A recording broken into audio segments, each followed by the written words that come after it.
under this utilitarianism, environmental, well, let's kind of move over a little bit and talk about something else. What about food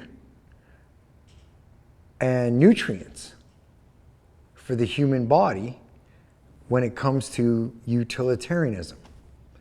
Well, let's call it nutritious utilitarianism or something like that. The solution to catastrophic wildfire is simple. Prevention, prevention, and more prevention. It's about clean food.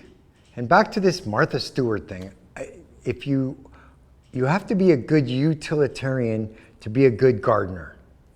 Well, you have to be a good utilitarian to take care of your body and make it the best that it can possibly be. That just only makes sense. So a lot of this nutrition that we have out there, fast food, snacks, sugar, like all these different things that are out there and available to everybody, are not actually good for the human body. They taste good, they look good, they're advertised on TV, they're advertised on the radio. Everybody goes, hey, that's cool, let's eat some of that. And then you eat more and you eat more and you eat more. But is it really good for your body? That's the question. Is it optimizing your health to be the best that you can be? So in this utilitarian diet, we'll call it, that's how we live. That's how we developed. 350,000 years that I know of scientifically. I mean, that's an assumption. Who knows what's going on out there? But 350,000 years of human evolution, and we were always very utilitarian when it come to our eating, because we had to eat to optimize our energy, be the best that we could, so that we could be the hunters and gatherers that we became. And feeding our families and taking care of our communities was also very important. So one thing I recently did, and I talked about it on my last podcast, how I took these 6 pigs, raised them to 500 pounds, got them butchered, blue stamped, smoked them, smoked quite a bit of char on them, and then separated the meat from the bones, freezer bagged them, and then a couple months later, broke out the freezer, and then canned pork and beans with these pigs. So I ended up doing 1,066 jars of pressure cooked pork and beans by Hornberger pigs. So I have this book. It's about canning. It's about pressure cooking. And it's very interesting because there is a vegetarian diet. There is different animals like pork and lamb, poultry, and vegetarian again. There's actually quite a bit of vegetarian food. Here's bouglar chili, mushroom ragu, Megan, whatever, Caribbean vegetable rice. And these are all pressure cooked. So I have a concept of a restaurant where we call it the canning jar, let's say. And we have this beautiful restaurant. It's all kind of Western styled. You know, you got the wagon wheels, you got the cowboy kind of scenario.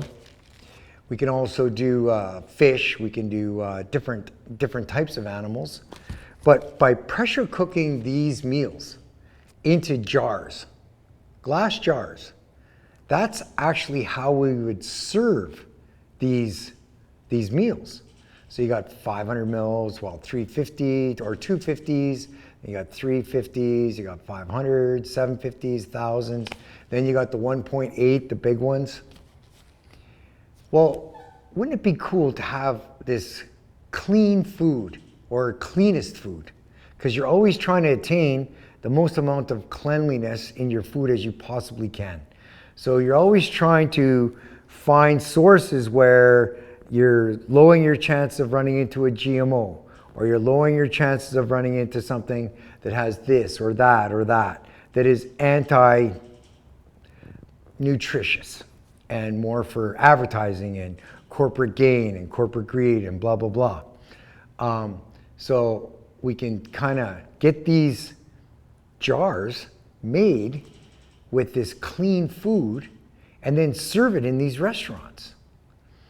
Now, if we ended up getting big on something like this and it turned into something pretty doggone cool, and we were to propel it forward, taking on little restaurants in different little towns and setting up bigger ones in centers. Also, with these jars, we can sell the jars. So you can take one of these jars home with you, and you can have one of these homemade meals that you're gonna have to, at the restaurant, you can take it home. And you can store it in your pantry. Or you can buy a bunch of them and you can store a bunch of them in your pantry. So not only are we serving this in a restaurant style atmosphere, but we're also doing food preparation. And I think we could just build a canning factory, or buy a canning factory, or get one set up, and then start bringing this clean food in, or cleanest food that we can attain, and start developing this concept. And this can all be Canadian made. We can get our stuff from Canadian producers. We can buy them directly from small family farms, not so much corporate farms, because corporate farms use a lot of the things that are anti-nutritious to the human body. So by buying more product, and then because of our profit margin in the way this is all working, maybe we can pass some of that profit onto the farmers. They could be making a little bit more money. And if they're making a little bit more money, they're more apt to become bigger producers, or better producers, not always bigger. So in this Buy Canada thing, we can do this using this. And we can make as many jars as we can possibly get jars, because we can always store it in inventories anywhere, whether it's at the restaurant or whether it's in a storage building or whatever. So that if Canada, being the northern part of North America, runs into a problem like electricity when it's minus 40 out, or a bad winter storm that knocks power out, or some sort of issue with natural gas, or anything like that, just something that happens, we can have an inventory of product so that we can still feed ourselves. This is called food sustainability. And it's going to reduce our supply lines. It's going to increase our health benefit because of the cleanliness of the food. And back to this, our inventories could be huge quick. It all depends on how fast we want to move on it. It's a good idea. It's a great idea. And I've already been through the ringer on how to get this done. We had outdoor pigs, which is even more amazing because these are very healthy pigs. Now, we did feed them feed mill food, which was a disadvantage because, again, what are they putting in the food that we're feeding the pigs? So by developing better food for these pigs and knowing where the food comes from that we're feeding these pigs is going to give us, again, cleanest food. Not clean food, because it's almost impossible to get clean food nowadays with everything that's going on. But cleanest food, meaning that we are attaining a goal. We're trying to get to a pivotal point where we're doing the best that we can at getting the cleanest food into these jars possible. And back to this whole thing with this, there is some amazing, amazing food in here. Like, you can pretty much pressure cook everything. And with pressure cooking, you're not bleaching or blanching out all the nutrients. It's staying within the jar because it's being cooked that way. So, the canning jar. Now, another thing I've talked about is our goose population in, well, Western Canada, let's say. So I've been doing studies for probably the last 10 years myself, watching the increased population of snow geese and Canada geese, as well as mallard ducks and on and on and on through the whole flyway. But historically, let's just say a number. Let's say 5 million geese are on our flyway historically. Sometimes 3 million, sometimes 8 million, all depends on how the summer was, our supply of, or the supply of food for the geese. You know, all these things add up to this 5 million general number that we say that we want to be optimized. So the utilitarian number or the balanced number for our flyway for Canada geese is 5 million. Well, let's say in the last 10 years from this 5 million, let's say we're at 40 million. One of the biggest reasons we're at 40 million is because all these geese traveling back and forth have all this grain that we produce for ourselves to eat that are on this flyway or here in Western Canada. So often I've noticed in the last 10 years, these geese not flying south. Maybe you guys have too. So why aren't the geese flying south? Well, they have a food source here. So if they have a food source, why would they fly south if they don't need to? So these geese stay, and there's millions and millions of geese that stay north and don't fly south, which is unnatural. Geese always fly south, then they fly north. And this is the norm for eons and eons and eons. So my idea is to take these geese and the ones that stay, we eliminate. The ones that fly south, that do the natural occurring thing, are left. Now, it's going to be an enormous harvest. Let's say there's 30 million geese that need to be destroyed. I don't like that word destroyed because they would be utilized. So in this Canadian wild game cookbook, see, I think it's 122, yeah. So we have goose burgers, okay? So let's say in this restaurant, we start doing invasive species as well, so that we can produce a profit. Duck teriyaki.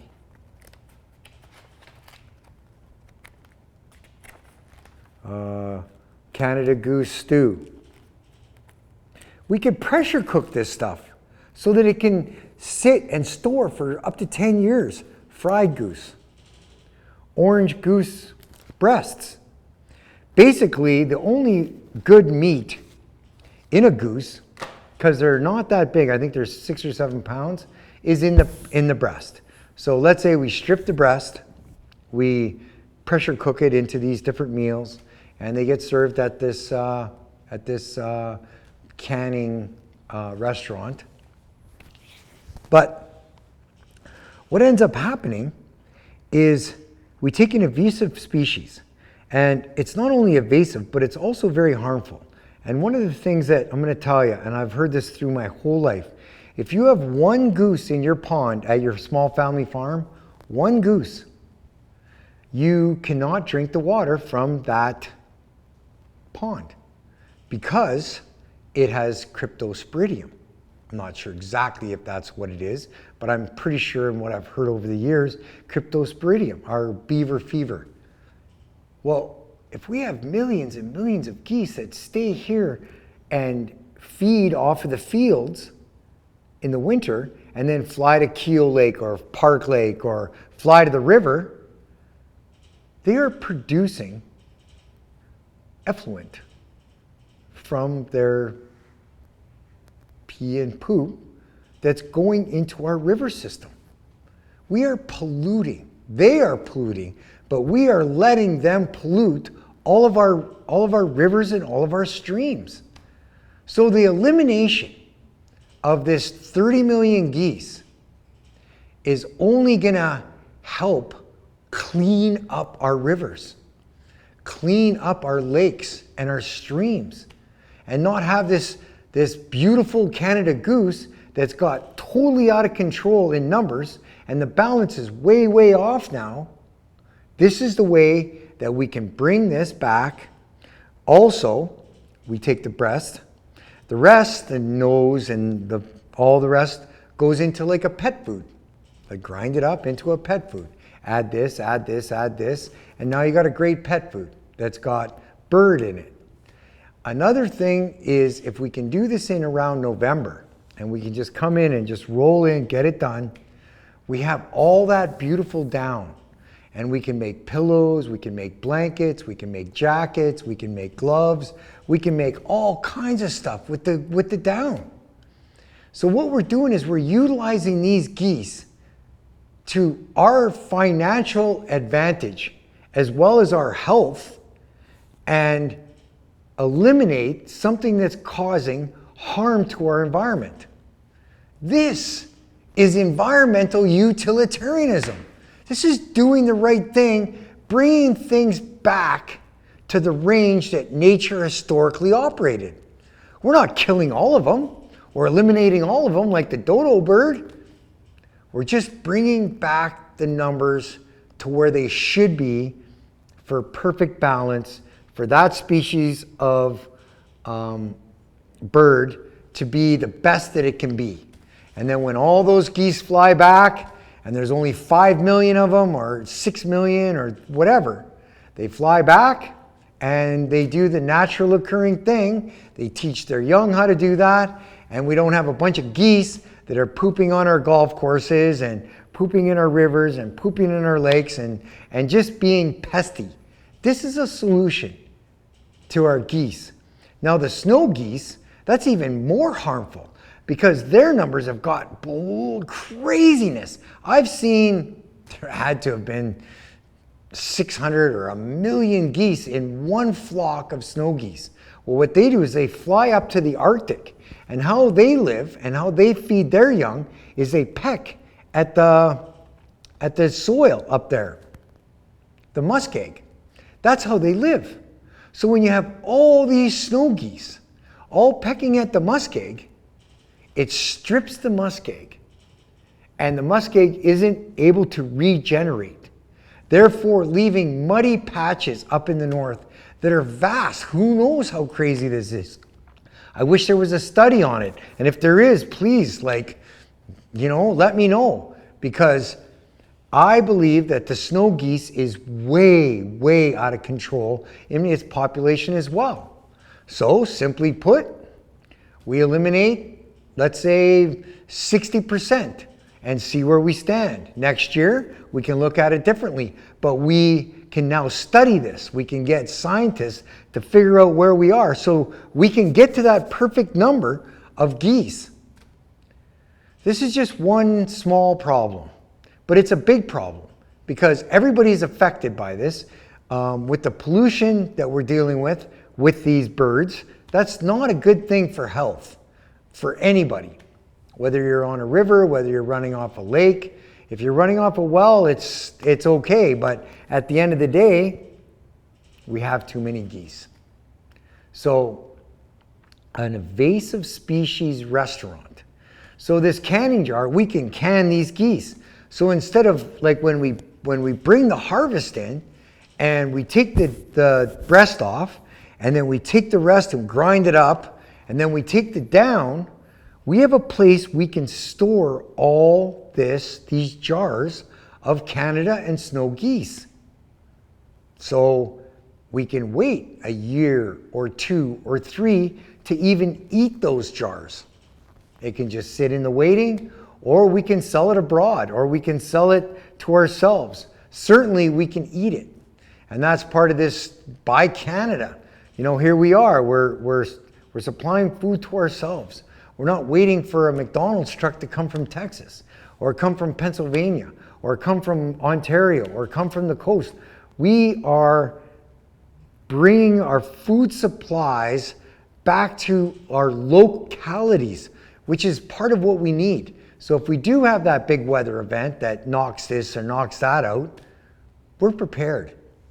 And if we're not prepared, and let's say we don't do this, and we do have a big weather event, Canada helps everybody else. Who do you think is going to come help Canada in the world if we are in trouble? Probably nobody. So in being the northern part, or the most vulnerable part of North America, where we can get down to -40, and we can run into some serious, serious troubles, we have braced for this event. And bracing for any event is key to survivability and prevention of a disaster. And that's what I do. I'm a tree guy. I'm an arborist. I drive by a house, I see a big branch over a power line, I see a big branch over a motorhome or a house, I see an untended tree. The grass looks good, the eaves troughings look good. It's not like these people can't afford it. They just haven't ran into the right guy. So I go knock on the door and say, hey, I'm an arborist. Do you want me to go have a quick look at your tree and assess the situation and maybe give you an estimate? I'm just working up the street.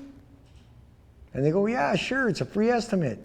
So I give them a free estimate and take them out there and show them the branches and show them maybe some fracturing and show them this and the length of the branches and the heaviness. And if, let's say, we did have a heavy wet snow, what would happen? Or a big wind, what would happen? People usually say yes to me.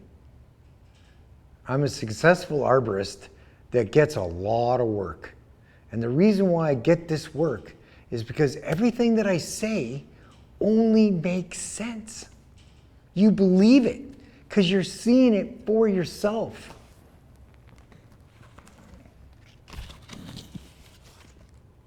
You want food security? 2 books and action. And I'll show you food security. Thanks, Doug for out.